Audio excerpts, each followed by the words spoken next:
Hello and welcome to my new video, how to draw a city using one-point perspective seen from above from a bird's eye point of view. The first step in this drawing is to draw two parallel lines across your page. The buildings are going to be above and below these two lines, and then there's going to be some roads in the middle. Next, I need to draw a rectangle, which will be the top of one of the tall buildings. And all the rectangles that we draw need to be parallel with the sides of the paper. Next, I'll draw a dot somewhere in the center of the page, and that will be my vanishing point. Now I need to find the corners of the rectangle and draw lines towards the vanishing point. So I've got three lines from the edges of the rectangle going right to the vanishing point and stopping there. Next, I'll repeat this process higher up for another top of a building.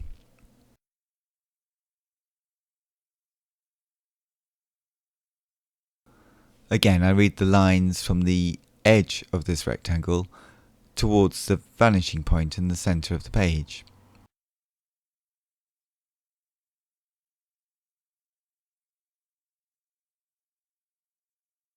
Now, to draw a city, I'll need to repeat this quite a lot, so I've got lots of buildings.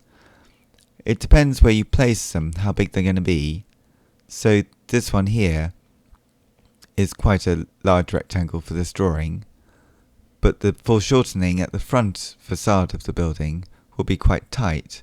So these lines come in, but I don't need to think too much, I just draw them to the point. Then this line there won't really be there because it's parallel to the vanishing point. So what I'll do is I'll just draw a little rectangle coming off the main building, and then that'll be like a secondary lower down building, and then that will have a line going to the vanishing point. Next, I'll draw another square or rectangle over here. So it's quite important, I think, at this stage to make sure that they work just the way you want.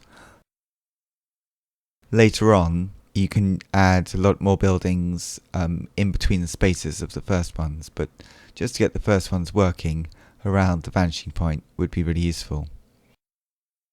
So I'll do another one further back here.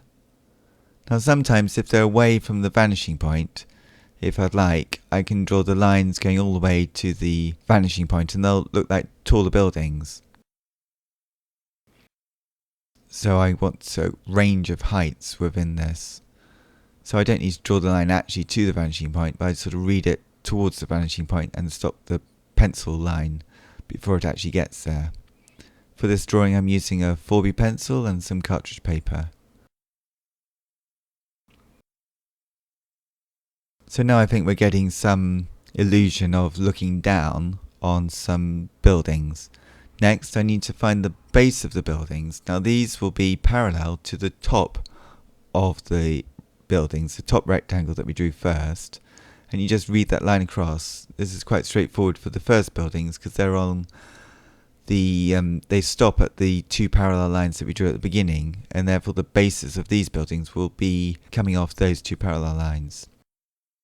Now I use an eraser to rub out some of these lines going straight to the vanishing point, just so that we can see what we've got a little bit more, and so that they look a bit more like buildings rather than just lots of lines shooting away to the vanishing point. So I'll repeat the process, speed up the film a little bit now. So we've got another building here, it's going to be quite tall. I'll put in the base as we go along. I can read it to the vanishing point, but also I can read it off the other lines that I've already got in the drawing to make an estimate of where they'll go. And then down here I'll put another one, and this will be behind the earlier building that I've already drawn. So I'm going to stop the line about there, because otherwise there wouldn't be any space, the ground wouldn't be there. So you just need to look really and see what positioning makes sense for the building to stop. So they all stop and the ground is sort of flat, it doesn't vary too much. So I'll rub out the base of that one so you can see where it stops right now. I'll do a few more buildings over on this side and start to really build up a city now of lots and lots of different buildings.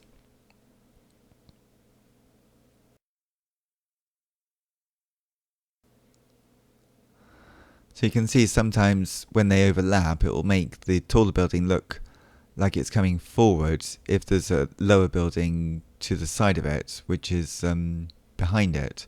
So it's sort of the buildings behind push the buildings in front forwards to create more illusion of space and looking down. Now, all of the rectangles, as I said before, are parallel to the sides of the page and also parallel to each other, so they're all at right angles to each other at all stages. In an older city, obviously, there would be lots of different sorts of buildings at different angles, but just for straightforward, simple one-point perspective, you've got all the parallel lines going to the one vanishing point in the centre, just to make it straightforward and also probably to make a more dramatic image at the end. So it's amazing how many buildings you can actually squeeze in, and some of them, they just become small parts of a building because they're hidden by the buildings in front of them. So the process does become faster at this stage, so you can actually just place a few rectangles all in one go and then read the lines across to the vanishing point.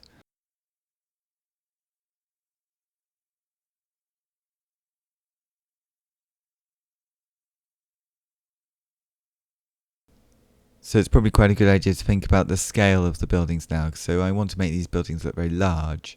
So as I place them in, I'm starting to think about how I will add some context of scale. So I think I'll put some cars into the road that I'll place down the centre of this picture later on, and that will give it some scale. And also I'll be able to give it some scale by placing marks for the windows. But in the meantime, I just continue doing these buildings, getting a variety of different shapes and heights to fill the city up that I've got.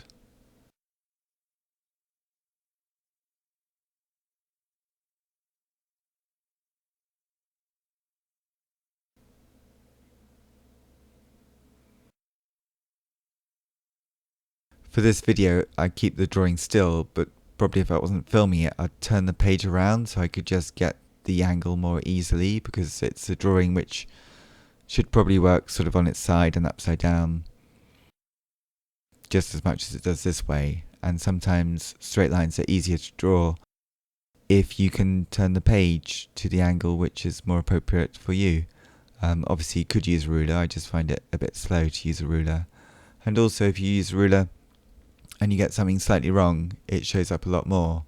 Whereas if you're just drawing it freehand, it has a more sort of organic quality. I know they're buildings, but it just has a more organic quality. So I've decided to put some things on top of the buildings because I've got a lot of flat roofs here, which are the top of the buildings, and we're looking down like a bird's eye view.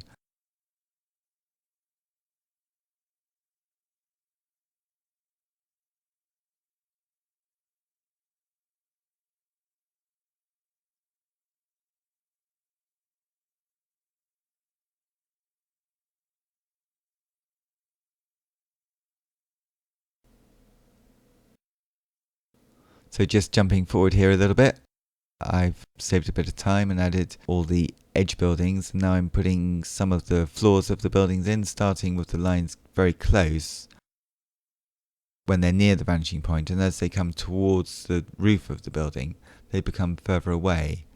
And then I'll put some of the details on the top of the buildings. Doesn't really matter too much what they are, water storage or coolers or service things or swimming pools or whatever. But you can just add little things to them, make some of the lines darker to give the more contrast to the picture, make it look a little bit more dramatic. So I just keep going with this again and again and create a view of a city looking down. I raise the vanishing point now because I don't need it, so it sort of vanishes, goes away. And now I'm going to add some roads.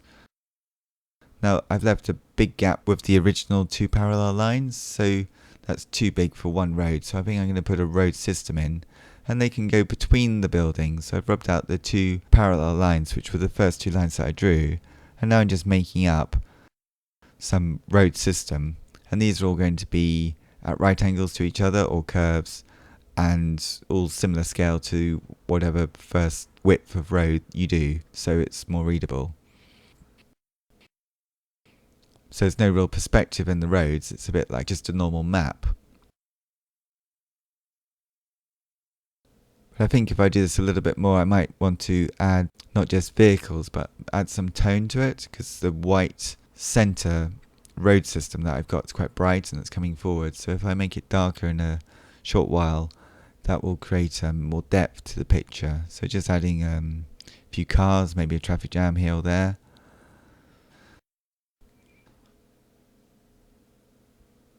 Just sort of dotting them around. They're not really cars, they're just sort of splodges of little marks to represent cars. Because of the scale, you don't really need to draw anything too much.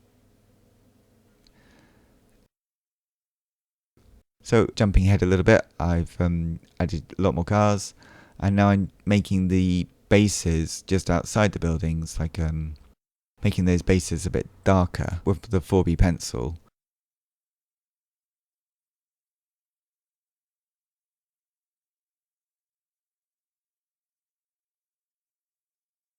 And then I've added some shading and darker areas to the road system so you can see which roads overlap the other roads.